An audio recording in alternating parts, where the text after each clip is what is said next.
Men as something to get, to be gotten. No. Men are the easiest thing in the entire world. If you are wondering how you and another woman got the same man, it is because men are the easiest thing in the entire world. I have never wanted a man and not gotten him. Do you have any idea how many men have wanted me and not gotten me? Granted, some dusties have caught me slipping.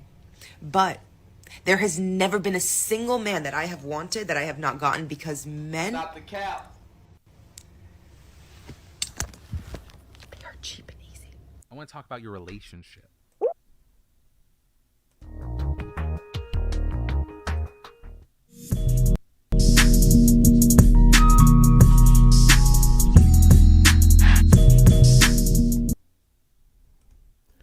Yeah, LTTV, Blunt Talk with LT, back at it with another video. All right, so let's get into this one. Mia Khalifa says she can get any man she wants and men are easy. Okay, so Mia Khalifa, ex-adult star, let's call it that. Now let's call it what it really is. Ex-porn star, Mia Khalifa. She's mistakening, or she's, you know what? I'm not going to say anything. Let's get into this because this gets interesting because she says she can get any man, right? So she claims she can get any man, but she couldn't keep her husband. But we're going to get into this. And it's surprising that somebody actually put a ring on this and wifed her, but we'll get into reason why it didn't work out while breaking this down. She's mistaking her sexual attention for her value as a long-term partner. Because, yeah, I'm not going to try to impart some sort of standards on men. She didn't say anything wrong here, as in, like, men don't have standards, blah, blah, blah. Like, she can get any man. Great. She says she can do that, but a lot of dudes are just trying to fuck. So she's making the mistake of confusing her sexual attention for her value as a girlfriend/wife, long-term partner. Nobody's trying to keep this girl around long-term. Nobody's trying to, well, her simp husband tried to make her a wife. Let's get into it, man. Dusties have caught me slipping. But there has never been a single man that I have wanted that I have not gotten because men... It's a total fabrication. They are cheap and easy. I want to talk about your relationship. Ooh, okay. Yeah? How... And it's Robert, right? Yes. How does Robert... This is kind of two prongs. How does he prop you up? And how does he bring you down to earth? We have actually been having trouble finding that balance because recently it's been a little hard for him to reconcile my past, and that has caused some issues in the relationship. All right, so this fool didn't have the foresight to see that this would be a problem initially. He was too caught up in the lust of, oh, this is Mia Khalifa, ex-porn star, and he wanted her. He got caught up and then he realized, oh, this is a lot to deal with. A lot of people are going to say a lot of things and I'm getting a certain judgment and people are looking at me all fucked up because I'm wifing a porn star. And we're working through it and trying to communicate and trying to just ease any discomfort or, you know, it's really hard. He has never been used to this many eyes and this many voices, and it got to him a little bit. So is that something that it's been because of this most recent situation of the back and forth, or has it been kind of building up, or it's this line? Yeah, it's been this recently. I think it started around when Rami came out, and I really started feeling comfortable speaking out because people started actually listening to me. And yeah, we've been working through it since. And I would say the toughest for him is when he posts about me. The backlash is pretty bad, and he has trouble dealing with that. But at the same time, I don't feel supported when he just remains silent on a lot of things. So we've been trying to work through some internalized shame that's being projected and figuring out what exactly is the root cause and trying to just cut out any anything that would invite unnecessary voices in, which is very hard when I'm trying to be so vocal about everything. How did a girl who was brought by her parents to the United States from Lebanon, your home country, schooled in the United States, clearly smart, went to university in Texas, read history, how did you get involved with? All right, y'all, hit that like button upon entry. Make sure you hit the subscribe button if you're not already subscribed. The sex porn industry. I don't think low self-esteem discriminates against anyone. It doesn't matter if you come from a great family or if you come from a not so great background. I struggled my entire childhood with weight, and I never felt attractive or worthy of male attention. And suddenly my first... Hold on, y'all. Y'all have to take in how she embarked on her path of thottery and jumping into porn. She had what a lot of men in the manosphere talk about. Myron talks about a lot of dudes don't have any type of sexual attention or access when they're in high school, and they deal with that. So as soon as they earn their abundance, they run wild and they do shit like that because they didn't get no play in high school. They weren't those guys. So as soon as they earn it, they're like, fuck it, I'm running wild. I'm doing the most. I'm trying to really try to get a body count and watching my numbers when I'm in my 30s. Like, niggas are still on that shit because they were denied access. They had to earn the wealth, earn the access into the sexual marketplace. So they're running wild. Now Mia Khalifa, who at the beginning of this said, oh, men are so easy, blah, blah, blah. She was denied access in the dating market because she was fat. She was fat. Nobody wanted her. She didn't control sexual options like most of the girls did at that age. So the second she lost weight, she ran wild. She loved the attention from all the men she was getting, and she was fucking like a dude. That's what happened with Mia Khalifa. Doesn't happen as much to fat girls in our community because fat girls in our community still get play. It still happens, but you know what I mean? They're not as pushed out of the sexual marketplace as girls of like the brown girls and the white girls that are overweight. It's a little different.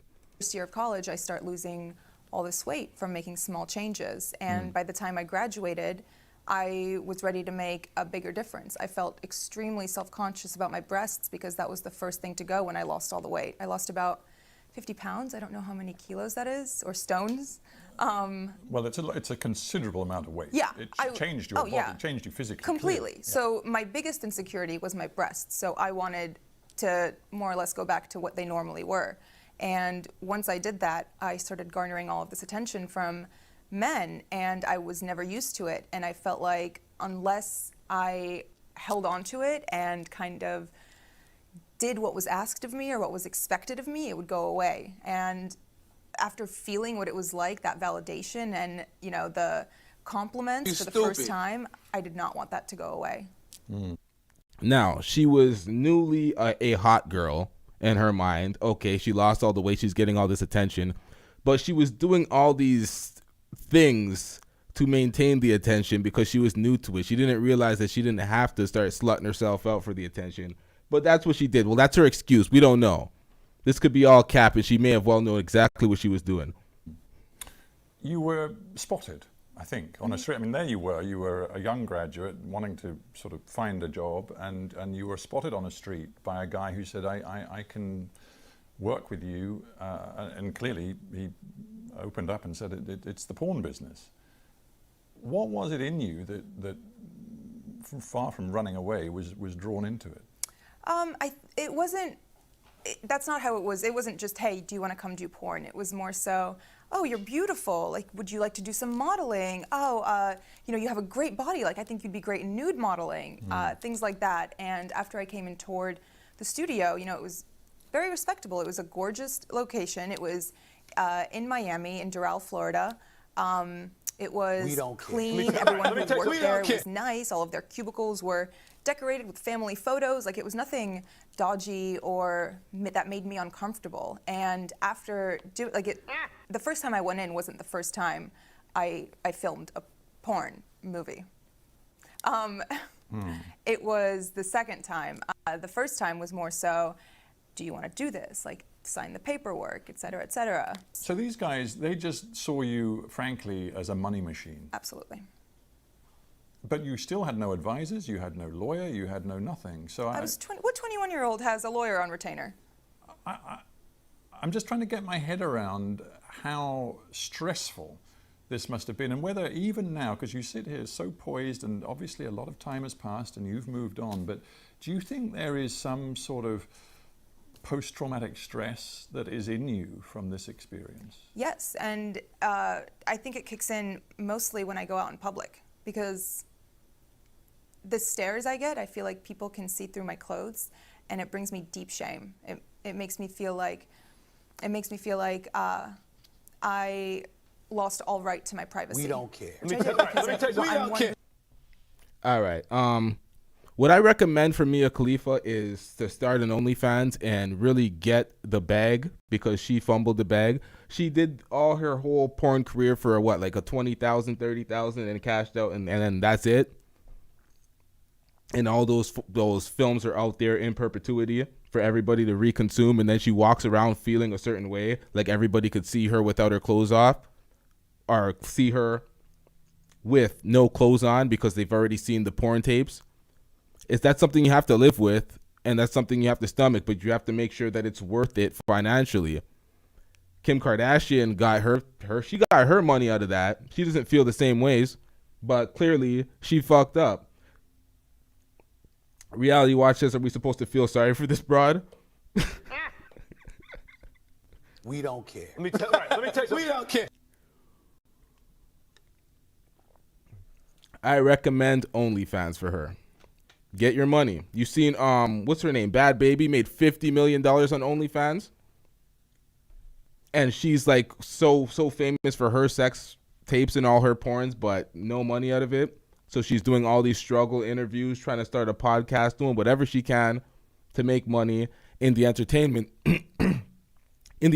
field. Hold on, let me pull this back a little bit. Pause. But this is the thing. This is her life decisions. She can't go back to a normal job. She can't push a regular resume into an office and try to get an interview. They'll be like, holy shit, that's Mia Khalifa, ex-porn star. Everyone's going to know her. So she has to make her money in entertainment. She fucked herself. And then her man's not keeping her. So start an OnlyFans. And it brings me deep shame. It makes me feel like I lost all right to my privacy, which I did, because I'm one Google search away. Yeah. And those images you cannot stupid. expunge. Yeah. You have no right, even though it is deeply personal to you, you have no right to remove them from anybody's view around the world. Yeah. It is very hard. It is. And I'm just thinking, this story is your story, but frankly, it's also the story of other porn actors and actresses. I honestly started seeing that recently after the interview came out, and people started reaching out, and all of the emails go, my manager checks them, and when he gets stuff like that, he filters them and sends them to me. And reading the words of some of these girls who have been sex trafficked and forced into porn, and all of these stories of girls whose lives have been ruined by it, and by men who have taken advantage of them, and by contracts that they didn't even understand the jargon of, it makes me feel like, okay, maybe it was good that I started talking, and that I posted this interview, and that I'm speaking out now, because other people feel the same way. And even if they don't relate on as deep a level as, doing porn, they can relate on the level of being insecure and being pressured into doing something they didn't want to do. You were wearing the... Stop the cap. Emotional damage. Okay, no, so now she was pressured into doing something she didn't want to do. It's a total fabrication. As deep a level as, doing porn, they can relate on the level of being insecure and being pressured into doing something they didn't want to do. You were wearing the Islamic headscarf, often known as hijab. And of course, then it developed into a sort of a sex scene. You must have known how provocative that was. Yep. I verbatim told them, you guys are going to get me killed. And they said, They just laughed.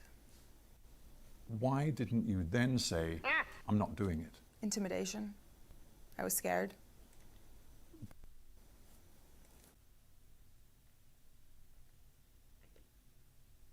Lie! It's a total fabrication.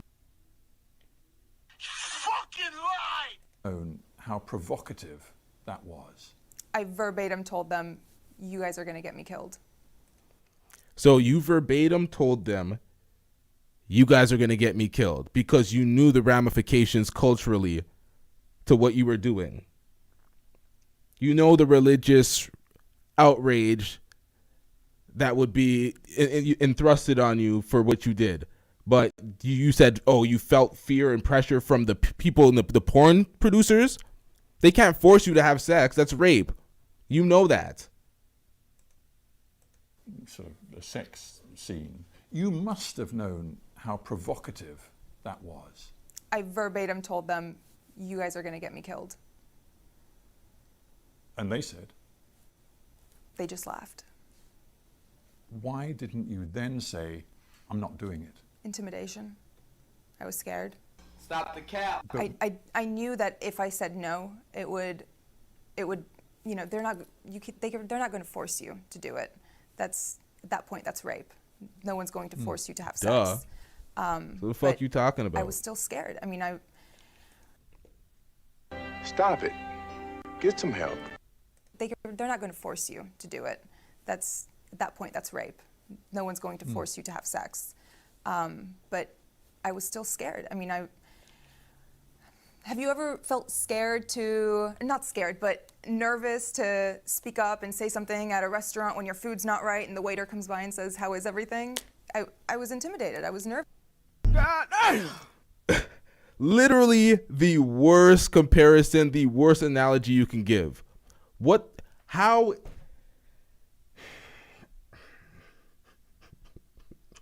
Like, where do I even start to dissect how terrible of an analogy that is? What the fuck type of comparison was that? That's asinine.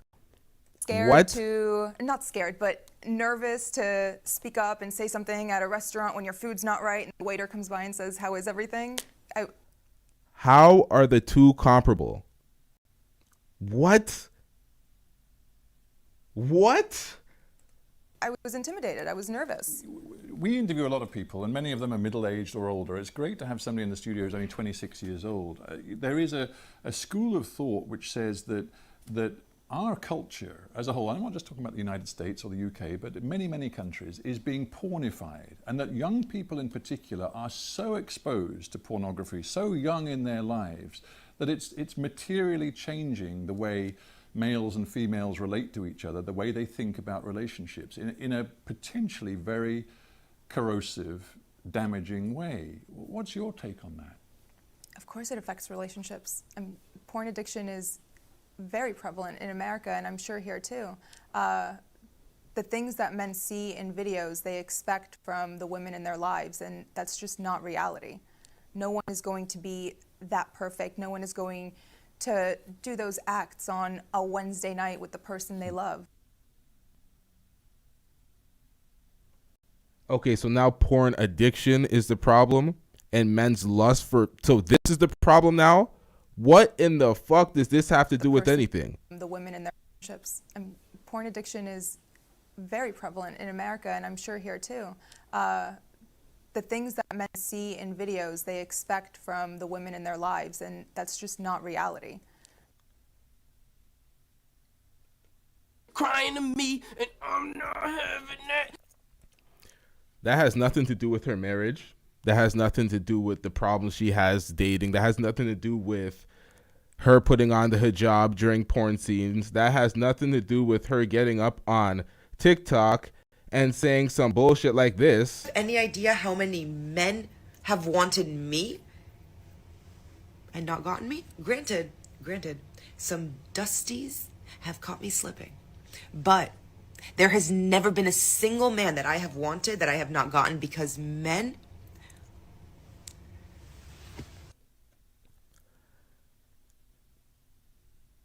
Women need to learn from her. Well, not women. Women don't need to learn from her. They already know. The thoughts need to learn from her. This will be your existence. Talking about men are so easy, but you can't keep one. And then you're on talk show after interview. Crying to me, and I'm not having that. Because nobody wants to keep you, and you didn't make enough money off of your porn run. Start an OnlyFans. Get back to it. You didn't make enough. It's not worth it. Everybody's going to watch this in perpetuity and see it's going to affect all your relationships going forward. You're fucked, ma'am. You're fucked. Learn the rules. You got to get back to the OnlyFans because this ain't winning. This isn't any semblance of winning. This, don't blame the men. Don't blame porn addiction and all that crap. It has nothing to do with anything. You made some fucked up decisions. Now you got to live with it. You were boxed out of the sexual marketplace due to overweight and obesity because she was fat. She was a big girl. And ain't nobody want that. No one was checking for her at first. Nobody was checking for her. She got her little access, ran wild, and now she's paying the consequences of it. It's life. It's life. She has to live with that. We don't really care. We out. Yeah.